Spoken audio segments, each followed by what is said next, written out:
جب آپ صلی اللہ علیہ وسلم حضرت علی رضی اللہ عنہ سے ملے اور فرمایا اللہ آپ سے راضی ہوا اور میں بھی۔ سیدنا علی رضی اللہ عنہ یہ سن کر رونے لگے۔ یہ رونا خوشی کا تھا۔ 7 ہجری کو رسول اللہ صلی اللہ علیہ وسلم اپنے بہت سارے صحابہ کرام کے ساتھ عمرے کے لیے روانہ ہوئے۔ ان میں حضرت علی بھی شامل تھے۔ عمرے سے فارغ ہو کر مسلمان 3 دن بعد مکے سے نکل کر مدینہ آئے۔ غزوہ موتا میں آپ کے بھائی بھی جعفر بن ابی طالب شہید ہو گئے تو آپ رضی اللہ عنہ کو بہت صدمہ ہوا۔ نبی کریم صلی اللہ علیہ وسلم نے آپ کو دلاسا دیا۔ ان کی شہادت کے بعد جعفر بن ابی طالب کے بچوں کی پرورش حضرت علی نے کی۔ ان کے بیٹے عبداللہ جوان ہوئے تو سیدنا علی نے اپنی بیٹی سیدنا زینب کی شادی ان سے کر دی۔ مکے کے فتح کے موقع پر سیدنا علی ساتھ تھے۔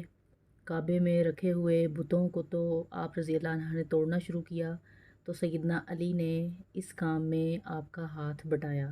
کعبے کے بت کو توڑنے کے لیے آپ صلی اللہ علیہ وسلم نے حضرت علی رضی اللہ عنہ کو اپنے کندھے پر سوار فرمایا۔ وہ بہت اونچائی پر تھا اور لوہے کی ایک سلاخ کے ساتھ زمین سے لگا ہوا تھا۔ علی نے اس بت کو بھی گرایا اور کعبے سے باہر پھینک دیا۔ مسلمانوں نے مکہ فتح کیا تو قبیلہ خوازم کے لوگ بھڑک اٹھے۔ ایک بڑا لشکر تیار کر کے مسلمانوں پر حملے کا ارادہ کیا۔ آپ ابھی مکہ میں تھے کہ ان کے ارادے کی خبر ہوئی تو آپ شوال 8 ہجری میں 12,000 مسلمانوں کو لے کر دشمن کی طرف روانہ ہوئے۔ حنین کے موقع پر دونوں فوجیں آمنے سامنے ہوئیں۔ دشمن نے یہ چال چلی کہ رات کے وقت آس پاس کی پہاڑیوں میں اپنے تیر انداز بٹھا دیے تھے۔ انہوں نے مسلمانوں پر اچانک تیروں کی بارش کر دی۔ اسلامی فوج میں مکے کے 2,000 ایسے لوگ بھی تھے جو کچھ ہی دن پہلے اسلام لائے تھے۔ وہ تیروں کی بچھاڑ سے گھبرا کر پیچھے ہٹے۔ اس طرح ساری فوج بے ترتیب ہو گئی۔ صرف آپ صلی اللہ علیہ وسلم چند بہادروں کے ساتھ میدان میں رہ گئے تھے۔ ان میں سیدنا علی رضی اللہ عنہ بھی تھے۔ وہ شروع سے آخر تک آپ صلی اللہ علیہ وسلم کے پاس رہے اور بہادری سے لڑتے رہے۔ جلد ہی مسلمان سنبھل گئے۔ انہوں نے پلٹ کر حملہ کیا اور تب دشمن کو شکست ہوئی۔ 9 ہجری میں آپ صلی اللہ علیہ وسلم نے سیدنا علی رضی اللہ عنہ کو 150 سوار دے کر یمن کے قبیلے بنو طے کی طرف روانہ کیا۔ وہ مسلمانوں کی آمد کی خبر سن کر بھاگ گئے۔ علی رضی اللہ عنہ نے بنو طے کا بت خانہ گرا دیا، بت توڑ ڈالے۔ اس لڑائی کے بعد مشہور سخی حاتم طائی کی بیٹی اور بیٹا بھی مسلمان ہو گئے۔ فتح مکہ کے بعد یہ خبر سننے میں آئی کہ روم کا بادشاہ مسلمانوں پر حملہ کرنے کے لیے پرتول رہا ہے۔ نبی کریم صلی اللہ علیہ وسلم نے خود آگے بڑھ کر اسے روکنے کا فیصلہ کیا۔ آپ صلی اللہ علیہ وسلم نے اس موقع پر سیدنا علی کو اپنا قائم مقام بنایا اور خود 30,000 فوج لے کر روانہ ہوئے۔ بعض منافقین نے علی کو طعنہ دیا کہ وہ جنگ سے بچنے کے لیے نہیں گئے۔ اس پر انہیں رنج ہوا۔ ہتھیار لگا کر روانہ ہوئے، لشکر تک پہنچ گئے۔ نبی کریم صلی اللہ علیہ وسلم نے آنے کی وجہ پوچھی تو عرض کیا، اے اللہ کے رسول صلی اللہ علیہ وسلم، میں نے شروع سے لے کر آج تک اللہ کی راہ میں لڑنے کے لیے قدم پیچھے نہیں ہٹائے، لیکن معلوم نہیں آپ اس طرح مجھے جہاد میں شریک کرنے کے بجائے مدینے میں کیوں چھوڑ دیا؟ یہ سن کر نبی کریم صلی اللہ علیہ وسلم نے فرمایا، اے علی، کیا تم اس بات سے راضی نہیں کہ تمہارا میرے ساتھ وہی تعلق ہو جو موسیٰ کا ہارون سے تھا، سوائے اس کے کہ میرے بعد کوئی نبی نہیں آئے گا؟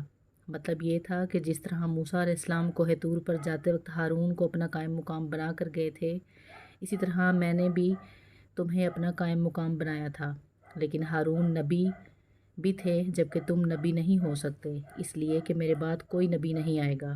آپ کا یہ ارشاد سن کر سیدنا علی رضی اللہ عنہ خوش ہو گئے اور مدینے واپس ہو کر آپ کی قائم مقامی کا فریضہ انجام دیتے رہے، یہاں تک کہ آپ صلی اللہ علیہ وسلم تبوک سے واپس تشریف لے آئے۔ مکہ کی فتح کے بعد نبی کریم صلی اللہ علیہ وسلم نے سیدنا خالد بن ولید کو حکم دیا کہ وہ یمن جا کر قبیلہ ہمدان کو اسلام کی دعوت دیں۔ وہ گئے، بہت کوشش کی، لیکن انہوں نے اسلام قبول نہ کیا۔ اب آپ صلی اللہ علیہ وسلم نے سیدنا علی کو بھیجا۔ آپ نے قبیلہ ہمدان کے نام ایک خط بھی دیا۔ علی رضی اللہ عنہ نے وہ خط انہیں سنایا اور اسلام کی دعوت دی۔ اس خط کے الفاظ کا اثر ان پر ہوا۔ پھر سیدنا علی نے جو ان کے سامنے واعظ کیا وہ بھی بہت اثر انگیز تھا، چنانچہ ان لوگوں نے اسلام قبول کر لیا۔ سیدنا علی نے یہ خبر آپ صلی اللہ علیہ وسلم کو دی۔ نبی کریم صلی اللہ علیہ وسلم نے سجدہ شکر ادا کیا اور فرمایا، ہمدان کے لوگوں پر سلامتی ہو، ہمدان کے لوگوں پر سلامتی ہو۔ ہجرت کے 10ویں سال نبی کریم صلی اللہ علیہ وسلم نے علی رضی اللہ عنہ کو ایک اور قبیلے مسحج کی طرف روانہ کیا تاکہ انہیں اسلام کی دعوت دی جائے۔ آپ صلی اللہ علیہ وسلم نے ہدایت فرمائی کہ اس وقت تک تلوار نہ اٹھائی جائے جب تک تم پر کوئی حملہ نہ کرے۔ سیدنا علی رضی اللہ عنہ 300 سواروں کے ساتھ مسحج کے علاقے میں پہنچے۔ وہ لوگ لڑنے پر تلے ہوئے تھے، چنانچہ زبردست معرکہ ہوا، آخر وہ لوگ بھاگ نکلے۔ اس کے بعد قبیلے کے سردار اور بہت سے دوسرے لوگ خود علی رضی اللہ عنہ کی خدمت میں حاضر ہوئے اور مسلمان ہو گئے۔ نبی کریم صلی اللہ علیہ وسلم نے انہیں وہاں کا قاضی بھی مقرر فرمایا۔ آپ چند ماہ وہاں رہے۔ اس دوران میں سیدنا علی نے بیشتر مقدمات کے فیصلے بھی کیے۔ ہجرت کے 10ویں سال حضرت محمد صلی اللہ علیہ وسلم نے حج کیا۔ سیدنا علی بھی یمن سے آ کر اس یادگار حج میں شریک ہوئے۔ انہوں نے رسول کریم صلی اللہ علیہ وسلم کے حکم پر قربانی کے اونٹوں کا گوشت تقسیم کیا۔ حج سے واپس آنے کے کچھ ہی عرصے بعد نبی کریم صلی اللہ علیہ وسلم بیمار ہو گئے۔ ہجرت کے 11ویں سال آپ صلی اللہ علیہ وسلم اس دنیا سے تشریف لے گئے۔ یہ صدمہ حضرت علی کی زندگی کا سب سے بڑا صدمہ تھا۔ انہوں نے عباس، ان کے 2 بیٹوں قسم اور فضل رضی اللہ عنہم اور ایک انصاری صحابی کے ساتھ مل کر آپ صلی اللہ علیہ وسلم کو غسل دیا۔ اس وقت انہوں نے نبی کریم صلی اللہ علیہ وسلم کے جسم میں عطر مبارک کے ساتھ لگا رکھا تھا۔ قبر مبارک تیار ہو گئی تو سیدنا علی نے فضل بن عباس، اسامہ بن زید اور عبد الرحمن بن عوف کے ساتھ مل کر نبی صلی اللہ علیہ وسلم کو قبر میں اتارا۔ آپ صلی اللہ علیہ وسلم کے بعد مسلمانوں نے سیدنا ابوبکر صدیق رضی اللہ عنہ کو خلیفہ چن لیا۔ 6 ماہ بعد سیدنا فاطمہ بھی اس دنیا سے رحلت فرما گئیں۔ ابوبکر رضی اللہ عنہ کو علی رضی اللہ عنہ سے بہت محبت تھی، ان کی بہت عزت کرتے تھے، خلافت کے کاموں میں ان سے مشورے بھی لیتے تھے۔ علی بھی ان سے اسی طرح محبت کرتے تھے۔ مرتد ہو جانے والوں سے جنگ ہوئی تو علی نے بھی دوسرے صحابہ کے ساتھ مل کر ان کا مقابلہ کیا۔ ابوبکر رضی اللہ عنہ نے وفات پائی تو حضرت علی رضی اللہ عنہ ان کے دروازے پر آئے اور فرمایا، آپ رضی اللہ عنہ پر اللہ کی رحمت ہو۔ آپ رضی اللہ عنہ رسول اللہ کے پیارے ساتھی اور مدد کرنے والے تھے، اللہ سے سب سے زیادہ ڈرنے والے اور دوسروں کو نفع پہنچانے والے تھے۔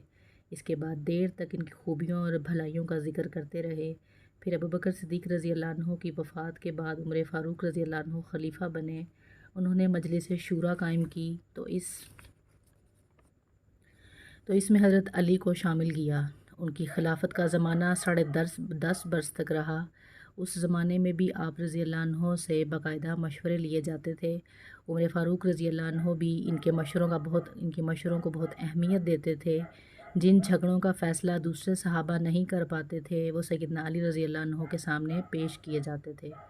حضرت عمر فاروق نے فرمایا کرتے تھے، ہم میں سے سب سے زیادہ بڑے قاضی علی رضی اللہ عنہ ہیں۔ سیدنا عمر رضی اللہ عنہ نے اپنی وفات کے بعد خلافت کے لیے 6 صحابہ کے نام دیے تھے کہ مسلمان ان 6 میں سے کسی کو خلیفہ بنا لیں۔ ان میں سے ایک نام حضرت علی کا تھا، دوسرا نام سیدنا عثمان کا تھا، باقی 4 نام یہ تھے: سعد بن ابی وقاص، عبد الرحمن بن عوف، زبیر بن عوام اور طلحہ بن عبید اللہ۔ ان چاروں نے اپنے نام واپس لے لیے تو خلافت کے لیے 2 نام بچے، سیدنا عثمان اور سیدنا حضرت علی رضی اللہ عنہ۔ ان لوگوں نے آخرکار سیدنا عثمان کے حق میں فیصلہ دیا۔ اس طرح مسلمانوں کے تیسرے خلیفہ سیدنا عثمان بنے۔ اس دوران بھی ان دونوں کے تعلقات بہت خوشگوار رہے۔ سیدنا عثمان کو کوئی شرعی سزا دینے کا مسئلہ پیش آتا تو وہ حضرت علی رضی اللہ عنہ کے ذریعے مشورہ کرواتے۔ ہر سال حج کے لیے جاتے وقت سیدنا علی رضی اللہ عنہ کو بھی ساتھ لے جاتے۔ حضرت علی نے ہمیشہ انہیں اچھے مشورے دیے۔ جن دنوں حضرت عثمان کے خلاف سازش شروع ہوئی، ان سازشوں کو ختم کرنے کے لیے حضرت علی نے حضرت عثمان کو بہت مشورے دیے۔ مصر کے باغی مدینے پر چڑھ آئے تو سیدنا علی نے انہیں سمجھا بجھا کر واپس روانہ کیا۔ وہ لوگ سیدنا عثمان کے خون کے پیاسے تھے۔ رات کی تاریکی میں پھر لوٹ آئے۔ کوفے اور بصرے کے باغیوں نے بھی ان کا ساتھ دیا۔ انہوں نے سیدنا عثمان کے گھر کو گھیر لیا۔ اس وقت بھی سیدنا علی رضی اللہ عنہ نے انہیں سمجھانے کی بہت کوشش کی، وہ نہ مانے، تو اپنے بیٹوں سیدنا حسن اور سیدنا حسین نے سیدنا عثمان کی حفاظت کے لیے ان کے دروازے پر معمور فرما دیا۔ ایک مرتبہ بڑی مشکل سے سیدنا عثمان تک پانی پہنچایا۔ ایک جھڑپ میں حضرت حسن رضی اللہ عنہ زخمی ہوئے۔ پھر کچھ باغی دیوار پھلانگ کر اندر داخل ہوئے اور سیدنا عثمان کو شہید کر دیا۔ ان کی شہادت کے بعد مدینے کی حالت عجیب تھی۔ شہر پر ان باغیوں کا قبضہ تھا۔ ہر طرف افراتفری کا عالم تھا۔ لاکھوں مربع پر پھیلی اسلامی سلطنت کا کوئی سربراہ نہیں تھا۔ ان سب کا خیال تھا اس نازک مرحلے میں سیدنا علی خلافت کے لائق ہیں۔ آخر سیدنا علی سے درخواست کی گئی کہ وہ خلافت کی ذمہ داریاں سنبھالیں، لیکن انہوں نے صاف انکار کر دیا۔ ان کے انکار سے حالات اور بھی نازک ہو گئے، اس لیے کہ خلافت کی جگہ زیادہ دیر تک خالی نہیں چھوڑی جا سکتی تھی۔ اب مہاجرین، انصار اور تمام لوگوں نے حضرت علی سے سخت اصرار کیا کہ وہ خلیفہ بننا منظور کر لیں۔ ان درخواست کرنے والوں میں باغی بھی شامل تھے۔ آخر سیدنا علی کو ان کی بات ماننی پڑی اور خلافت کو سنبھالنے کے لیے تیار ہو گئے۔ چنانچہ سیدنا عثمان کی شہادت کے 3 یا 6 دن بعد تمام لوگوں نے مسجد نبوی میں سیدنا علی رضی اللہ عنہ کے ہاتھ پر بیعت کر لی۔ اس طرح وہ مسلمانوں کے چوتھے خلیفہ راشد بنے۔